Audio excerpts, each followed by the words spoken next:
روایت ہے لبیب بن عاصم یہودی اور اس کی بیٹیوں نے نبی پاک صلی اللہ تعالی علیہ وآلہ وسلم پر جادو کر دیا تھا، جس کا اثر نبی پاک صلی اللہ تعالی علیہ وآلہ وسلم کے جسم مبارکہ پر نمودار ہوا، لیکن آپ کے قلب، عقل اور اعتقاد پر اس کا کوئی اثر نہ ہوا۔ چند روز کے بعد جبرائیل علیہ السلام حاضر خدمت ہوئے اور انہوں نے عرض کی، یا رسول اللہ صلی اللہ تعالی علیہ وآلہ وسلم، ایک یہودی نے آپ صلی اللہ تعالی علیہ وآلہ وسلم پر جادو کر دیا ہے، اور جادو کا کچھ سامان ہے جو فلاں کنویں میں ایک پتھر کے نیچے دبا دیا گیا ہے۔ نبی پاک صلی اللہ تعالی علیہ وآلہ وسلم نے حضرت علی رضی اللہ تعالیٰ عنہ کو بھیجا۔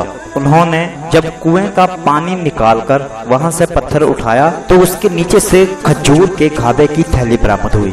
اس میں پیارے آقا صلی اللہ تعالیٰ علیہ وسلم کے منہ مبارک جو کنگھی سے ٹوٹے تھے، اور کنگھی شریف کے ٹوٹے ہوئے کچھ دندانے، اور ایک ڈور یا کمان کا چلا جس پر 11 گرہیں لگی ہوئی تھی، اور ایک موم کا پتلا جس میں 11 سوئیں چبھوئی ہوئی تھی۔ یہ سب سامان پتھر کے نیچے سے نکلا اور نبی پاک صلی اللہ تعالیٰ علیہ وآلہ وسلم کی خدمت میں لایا گیا۔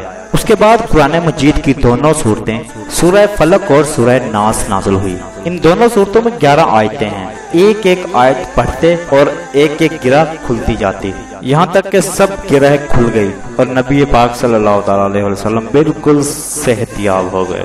پھر جادو کا سامان زیر زمین دفن کر دیا گیا۔